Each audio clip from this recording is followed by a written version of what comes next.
India TV YouTube channel को subscribe करें और बेल आइकन दबाएं।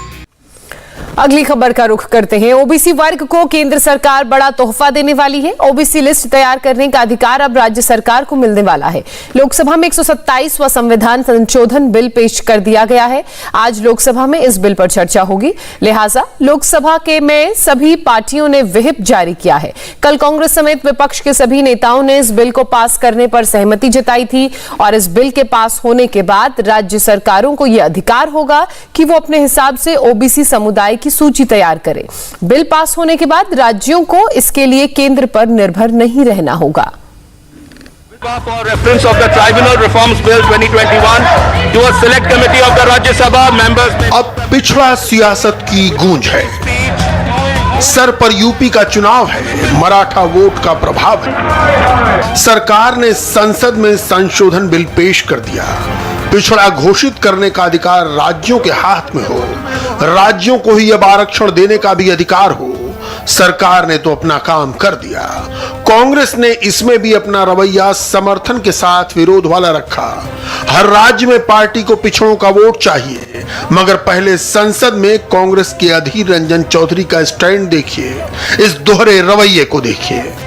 प्लीज सर आप बैठ जाइए, इधर पे बैठिए। यह है कि सदन की एक रिस्पॉन्सिबल पार्टी होने के नाते एक जिम्मेदारी हम जानते हैं और इसके लिए आज सारे विपक्ष दलों ने आज ये फैसला लिए हैं कि ये जो कॉन्स्टिट्यूशन अमेंडमेंट बिल 127 ये जो आप इंट्रोडक्शन करने जा रहे हैं, जिसके साथ हिंदुस्तान की हमारे पिछड़े वर्ग के लोग की ताल्लुकात है, हम लोग ये सदन में जब 102 अमेंडमेंट बिल पास किया गया था, बोलने दीजिए, जब ये सदन में 102 अमेंडमेंट बिल पास किया गया था, हम लोग सरकार को ये नसीहत दी थी, ये सचेत किया था कि आप प्रदेशों के अधिकार को हनन मत किया करो, लेकिन ये सरकार हमारे बात सुनवा नहीं।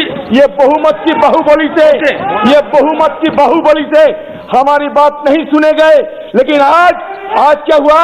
आज जब हिंदुस्तान के आम लोग, हिंदुस्तान के पिछड़े वर्ग लोग जब आंदोलन रहते हैं, तो ये उनकी आंदोलन की डर के मारे चपेट में आ चुके हैं। हो गया। अभी ये मानने के लिए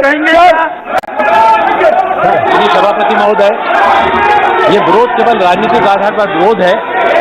इनके जो शासित राज्य हैं, उन राज्यों के मुख्यमंत्रियों के द्वारा भी लगातार इसको बिल्कुल लाए जाने की मांग की जा रही है। मैं अनुरोध करता हूं कि इसको यह है कि विधेयक को प्रस्तावित करने की अनुमति प्रदान की जाए।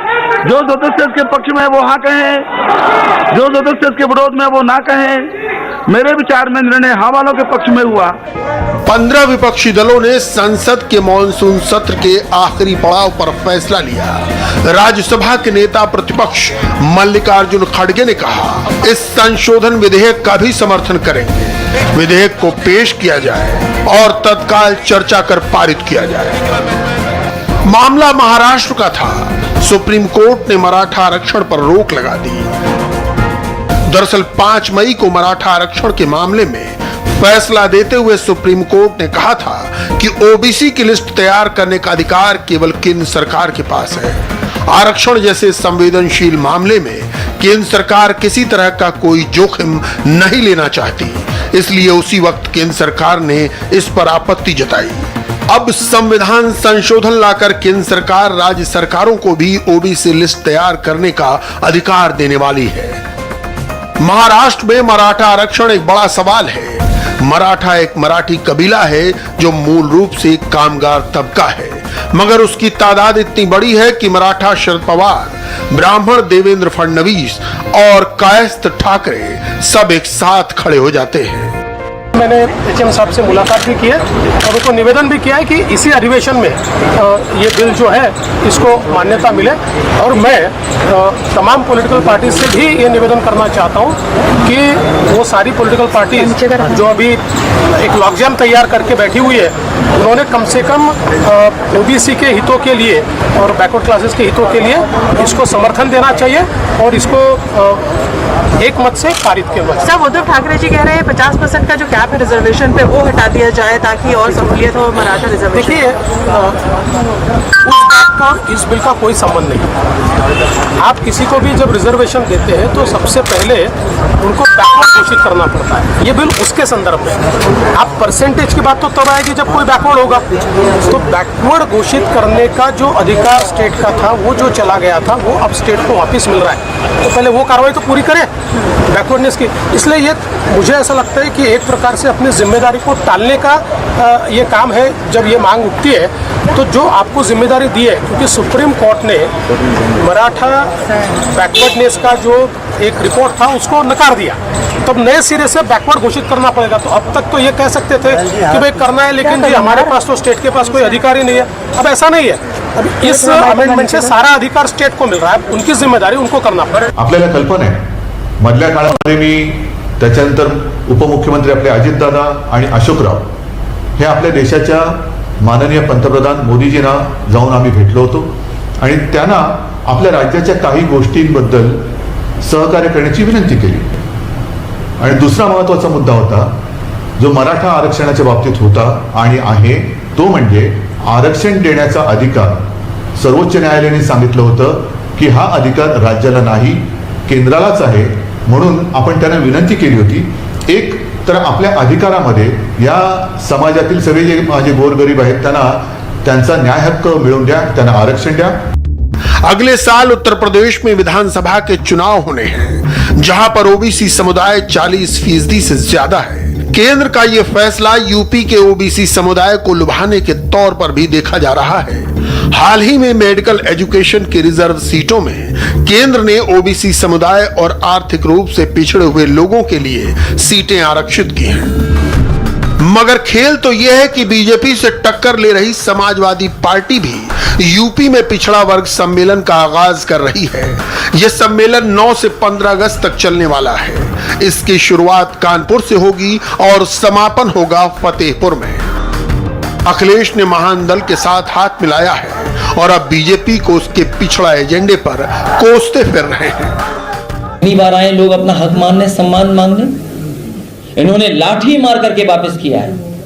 इसलिए इस बार मौका मिलने जा रहा है आपको 22 के चुनाव में। असली वोट की लाठी अगर कोई मारेगा तो पिछड़े और दलित मारेंगे, जिनका हक और सम्मान भारतीय जनता पार्टी है। मायावती प्रबुद्ध सम्मेलन के जरिए ब्राह्मण वोट बैंक को लुभाने में लगी हैं। उनके सिपह सालार सतीश मिश्रा इस अभियान को आगे बढ़ा रहे हैं। मायावती उम्मीद कर रही हैं कि ब्राह्मण उनके लिए पिछड़ों को भी लुभाने का काम करेगा। ओबीसी वोटों की संख्या इतनी बड़ी है कि मायावती हो या अखिलेश, इसे उपेक्षित करने का साहस किसी सियासी दल में नहीं है। मगर बीजेपी ने ओबीसी वोट पर सबसे बड़ा दांव चला है।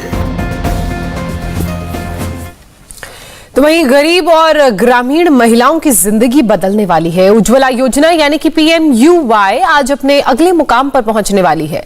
आज प्रधानमंत्री नरेंद्र मोदी उज्ज्वला 2.0 की शुरुआत करने जा रहे हैं। गरीब परिवारों को चूल्हे के धुएं से निजात दिलाने वाली इस योजना में मुफ्त गैस सिलेंडर का कनेक्शन दिया जाता है। उज्ज्वला 2.0 की शुरुआत यूपी के महोबा से की जाएगी। दोपहर 12:30 बजे प्रधानमंत्री नरेंद्र मोदी वीडियो कॉन्फ्रेंसिंग के जरिए जुड़ेंगे और महिलाओं को LPG कनेक्शन सौंपे जाएंगे।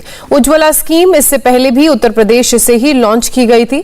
2016 में उज्ज्वला योजना को यूपी के बलिया से लॉन्च किया गया था। आज महोबा से स्कीम लॉन्च की जा रही है। आज जिस वक्त प्रधानमंत्री मोदी वर्चुअली संबोधन के जरिए इस स्कीम को लॉन्च करेंगे, उस वक्त यूपी के सीएम योगी आदित्यनाथ भी महोबा में मौजूद रहेंगे। उज्ज्वला 2.0 में साल 2021-22 में गरीबों को करीब 1 करोड़ गैस कनेक्शंस मुफ्त में बांटे जाएंगे। उज्ज्वला योजना के इस दूसरे एडिशन में फ्री फर्स्ट रिफिल और स्टोव के साथ डिपॉजिट फ्री गैस कनेक्शन मिलेगा। आवेदन प्रक्रिया में इस बार कम से कम पेपर वर्क रखा गया है। अगर किसी नागरिक को इस योजना का फायदा उठाना है तो अब ऑनलाइन आवेदन भी किया जा सकता है। इस बार योजना में SC/ST के गरीब परिवारों को प्राथमिकता दी जाएगी। उज्ज्वला 2.0 में प्रवासी परिवारों का भी ख्याल रखा गया है। उन्हें योजना का फायदा उठाने के लिए राशन कार्ड या एड्रेस प्रूफ देने की जरूरत नहीं होगी। उज्ज्वला 2.0 की लॉन्चिंग पर क्या क्या कार्यक्रम होंगे, इसकी जानकारी भी आपको दे देते हैं। तो आज दिन में 12:30 बजे प्रधानमंत्री यूपी के महोबा में होने वाले कार्यक्रम में ऑनलाइन जुड़ेंगे। इसके बाद पेट्रोलियम मंत्री हरदीप पुरी और मुख्यमंत्री योगी आदित्यनाथ का संबोधन होगा और दोपहर 12:40 पर उज्ज्वला योजना और वर्ल्ड बायोफ्यूल डे पर शॉर्ट फिल्म दिखाई जाएगी। 12:45 पर प्रधानमंत्री रिमोट का बटन दबाकर उज्ज्वला योजना 2.0 का आगाज करेंगे और 12:47 पर प्रधानमंत्री अमृतसर, देहरादून, इम्फाल, नॉर्थ गोवा और गोरखपुर की एक महिला लाभार्थी से वर्चुअली संवाद करेंगे। दोपहर 1:05 पर प्रधानमंत्री कार्यक्रम को संबोधित करेंगे। तो गरीबों को गैस सिलेंडर देने वाली उज्ज्वला योजना यानी कि PMUY से गरीब परिवारों, खासकर महिलाओं को बहुत राहत मिलने वाली है। इस योजना को 1 मई 2016 को उत्तर प्रदेश के बलिया में लॉन्च किया गया था। उस समय BPL परिवारों के 5 करोड़ महिला सदस्यों को इसका फायदा पहुंचाना लक्ष्य रखा गया था। 2018 में योजना के दायरे में दलित, आदिवासी, अति पिछड़ा वर्ग की महिलाओं को शामिल किया गया और 8 करोड़ महिलाओं को LPG कनेक्शंस देने का नया लक्ष्य तय किया गया। इस लक्ष्य को 7 महीने पहले अगस्त 2019 में ही हासिल कर लिया गया। नमस्ते, मैं हूं मीनाक्षी जोशी। वीडियो और खबरों से अपडेट रहने के लिए India TV YouTube channel subscribe करें, बेल आइकन दबाना ना भूलें। जुड़े रहें इंडिया टीवी के साथ।